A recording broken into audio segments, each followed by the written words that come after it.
गरीब साध साध सब नेक हैं, आप अपनी ठोरे, जो सतलोक ले जाएंगे वो साधु कोई और।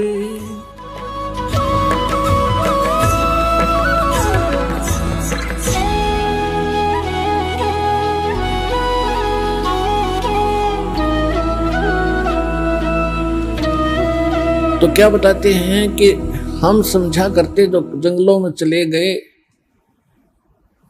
और धोने लगाकर आग अग्नि जलाकर बैठे हैं आसन पद्म लगाकर। गृहस्थी ये सोचा करते थे भगवान तो ऐसे मिलेगा, हम ऐसा नहीं कर सकते, हम बच्चे नहीं छोड़ सकते, ना इतना समय हम निकाल सकते। इसलिए हमने भगवान को खोजना बंद कर दिया। क्यों? इस तरह डले ढुए नहीं और भगवान मिला नहीं। फिर भी दुख होता था, अपनी छोटी मोटी क्रियाएं भगवान की करते ही रहते थे, क्योंकि आत्मा परमात्मा के बिना नहीं रह सकती। ये मन है, ये बकवाद करवाता है, इसके साथ इसका जोड़ा कर दिया काल ने कि इसको भ्रमित रख, इसको भयभीत रख, तेरा ये नुकसान हो जाएगा, ये नुकसान हो जाएगा, वहां सत्संग में गया तो यहाँ पीछे से हानि हो जाएगी। इसको ऐसा भयभीत करके वहीं बैठा लेता है, यहाँ नहीं आने देता, और वहां रहते रहते सारा परिवार का परिवार नष्ट हो जाता है। तब कौन सी रक्षा कर ली आपने? रक्षा करने वाला भगवान, इससे आप दूर कैसे बात बनेगी आपकी? अब जैसे एक बार ये दास जब ये दीक्षा ली थी, ज्ञान समझ में आया था, सर्विस भी करता था, तो जब ये ज्ञान समझ में आता तो अपने साथी कुलिक को, सभी को, जो भी संपर्क में होते हैं, ज्ञान सुनाना हमारी मजबूरी बन जाती है और जरूरी बन जाता है। ऐसे ही ऑफिस के अंदर दास ने जिक्र किया तो एक हमारा जो साथी था वो कहने लगा, भाई आपने संत तो देखे नहीं है। मां भी कैसे? कि एक बार मैं चला गया हरिद्वार और आगे पहुंच गया ऋषिकेश। ऋषिकेश की झाड़ियों के अंदर मैं घूमता घूमता गया, आगे क्या देखा कि 10-20 व्यक्ति बैठे एक वृक्ष के नीचे और जंगल की तरफ टकटकी लगाए बैठे। मैं वहां गया, उनसे पूछा यहाँ क्या देख रहे हो? उन्होंने बताया कि यहाँ एक महात्मा रहता है, वो बड़े सद्पुरुष हैं और केवल एक केले के पत्तों को लंगोट के स्थान पर बांधते हैं पर्दे पर, और ना नगर में आते ना बस्ती में, इस जंगल में घूमते रहते हैं, गुफाओं में रहते हैं, और उसके दर्शन यदि हो गए तो बेड़ा पार हो जाएगा। एक उन्हीं में से कह रहा था, एक दिन मैं यहां सुबह सुबह वक्त से आ गया और मैं ऐसे ही देख रहा था, उस महात्मा ने मुझे देख लिया, वो मेरी तरफ ही आ रहा था, मैं उसको नहीं देख सका, वो मुझे देखकर वापस भाग लिया। मैंने उसकी पीठ देखी थी, जब चेहरा देख लेता था, जब दर्शन हो जाते तो बेड़ा पार हो जाता। अब मुझे तो मालूम था, उनको आगे बात बढ़ाना मैंने उचित भी नहीं समझा। मैं भी ठीक है, अब इतने रंग में रंगे हमने कक्का पता नहीं। अब इसके विषय में सुख संवेद में क्या बताया है कि डंब करे डूंगर चढ़े। एक समय दास अपनी ड्यूटी पर जा रहा था मोटरसाइकिल पे, और उस समय क्या देखा कि एक ऊंचा सा स्थान था, गांव से बाहर ऊंचा टीला, ऊंचे स्थान, थली सी थी, उस पर 10-20 वृक्ष थे और नीचे एक तालाब था। वहां एक संत बैठा, साधु धूना लगा के, और कई भक्त उसके चारों तरफ गांव के लोग बैठे, कोई जा रहा था। तो हमने पूछा, भाई ये कौन है? कि बड़े पहुंचे महापुरुष बाबा तपस्या कर रहा है, और दूर तक दिखा साफ हो बैठा। वहां भी ठीक है, तब तक हमने नाम लिया नहीं था। अब नाम लेने के बाद परमात्मा की ज्ञान के प्रकाश में दिखाई दिया, वो तो डले डोए था, पशु था। क्या बताते हैं कि डंब करें, पाखंड करें, डंब माने पाखंड, डंब करें डूंगर चढ़े, डूंगर माने ऊंचे स्थान पर बैठेंगे, न सब न दिखूं, तपस्या कर रहा हूं, डंब करें डूंगर चढ़े अंतर झीनी झूल, और जग जाने यो भक्ति करे यो बोवे सूल बबूल। जो साधना ये संत ऋषि महात्मा, हम जिनको महात्मा मान्या करते, जो ये साधना भक्ति कर रहे हैं, कोई है प्रमाण किसी सदग्रंथ में या किसी महापुरुष ने किया जिसने भगवान मिले, जिसमें आदरणीय गरीबदास साहिब जी, आदरणीय नानक साहिब जी, आदरणीय दादू साहिब जी, आदरणीय गीसा साहिब जी, आदरणीय मुल्कदास साहिब जी, आदरणीय धर्मदास साहिब जी, ये पहुंचे योग संत थे, परमात्मा पाया था इन्होंने किए कभी ऐसे साधनाएं। और ब्रह्मा विष्णु महेश तीनों गृहस्थी, इनको पाने के लिए जंगल में लंगोट बांध के बैठे ब्रह्मचारी बन के। हद होगी हमारी बुद्धि का, पत्थर पड़ गए थे, कभी ज्ञान नाम की चीज नहीं थे हमारे पास।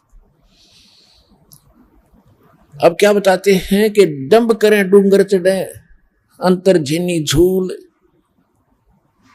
और जग जाने यो भक्ति करे यो बोवे सूल बबूल। अब ये तो ड्रामा करते हैं कलयुग के जो कर रहे हैं। सुबह जैसे गर्मियों के दिनों में 40 दिन तक 5 धोने लगा कर बीच में बैठ गया, 40 दिन में होगी अमर काया, वाह भाई वाह। या फिर झरना बैठ गए, कहते ये तो है एक ड्रामाबाजी। और पहले ऋषि महर्षि तन मन धन से भक्ति करते थे, हजारों वर्षों तक उनकी लंबी आयु होती थी, तपस्याएं करते थे, उनको कुछ नहीं मिला, क्योंकि ये परमात्मा प्राप्ति का साधन ही नहीं है। इससे क्या होता, तप से राज मिलता है, तप से राज मदमानम, और जन्म तीसरे शुक्र समानम। जैसे सदग्रंथों में भी लिखा है, तपेश्वरी सो राजेश्वरी, राजेश्वरी सो नरकेश्वरी। तपेश्वरी, तपेश्वर यानी तपस्वियों में सबसे श्रेष्ठ, घना तपस्या करने वाला। और राजेश्वरी, वो राजाओं में सबसे ज्यादा ताकतवर और धनवान राजा होगा। और जितना ज्यादा अक्षेत्र जिसके पास होगा वो ताकतवर माना जाता है। राजेश्वरी सो नरकेश्वरी, इतना ही नरक उसने घना मिलेगा। वो नरक में भी सबसे आगे पड़ा पाओगा, सबसे ज्यादा समय तक रहेगा, वहां भी नरकेश्वरी होगा वो। तप से राज, सूक्ष्म वेद में लिखा, तप से राज और राज मदमानम, और जन्म तीसरे वो शुक्र सवानम। तब से राजा बनेगा, राजा में अभिमान होता है, वो उल्टे कर्म करते पीछा नहीं देखता। अपने राज्य के विस्तार के लिए, अपनी प्रभुता बनाने के लिए दूसरे राजाओं पर चढ़ाई कर लेते, उनके राज्य को हड़प करने के लिए। और ना जाने कितने नौजवान बच्चों को मरवा देते, सैनिकों को। और फिर आप कहां गए, कहां उनके राज आज गधे बनकर घूम रहे, वो कुत्ते गधे सुअर की योनि में राजा लोग। ये अनमोल मनुष्य जीवन ये डले डौण के लिए नहीं मिला था, ये बकवादों के लिए प्राप्त नहीं हुआ था। ज्ञान ना होने से हम इस काम लाग गए, भगवान तो मिला ही नहीं। जब भगवान नहीं मिला तो फिर बकवादों में लगेगा। जैसे गाय के बच्चे को जब वो माँ का दूध पी रहा होता है तो क्या करता है धनी, उसको माँ का स्तन छुड़वा के अपने हाथ की उंगली दे देता है 2 मुख में, और वो थोड़ी देर तो उसको ऐसे ऐसे मारता चूसता रहता है जैसे दूध होगा इसमें। वो उसको धीरे धीरे ले जाकर खुट्टे तो बांध देता है रस्से ते, और वो थोड़ी देर तो उसको चूसता फिर वो छोड़ देता है कि उसमें तो वो आनंद आ ही नहीं रहा जो माँ के स्तन में था। फिर वो क्या करता, या तो ऐसे ऐसे करता, या फिर उसमें द्वार का शर्मारन लग जाएगा या कूदन लग जाएगा। यानी जब उसको आनंद आ रहा था तब तो निश्चिंत वो आनंद ले रहा था, और जब वो छूट गया तो आनंद जिसको उसने उंगलियों को सतन मान कर थोड़ी देर तक चूसा वो छोड़ दिया, क्योंकि उसमें वो आनंद नहीं। फिर लगा टक्कर मार दीवारों के। तो हमारे साथ वो बन गई।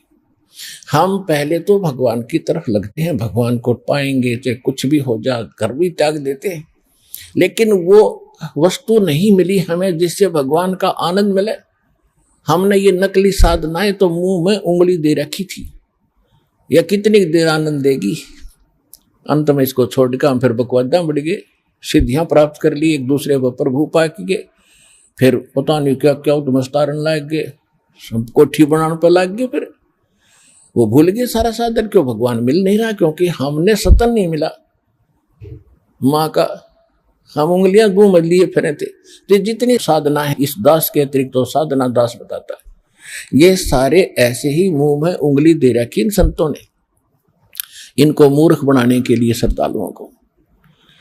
ये कभी वो आनंद प्राप्त नहीं कर सकते, यानी मोक्ष प्राप्ति कभी नहीं हो सकती। वो यहां होगी सतलोक आश्रम बरवाला जिला हिसार में, इस दास से भक्ति विधि प्राप्त करके।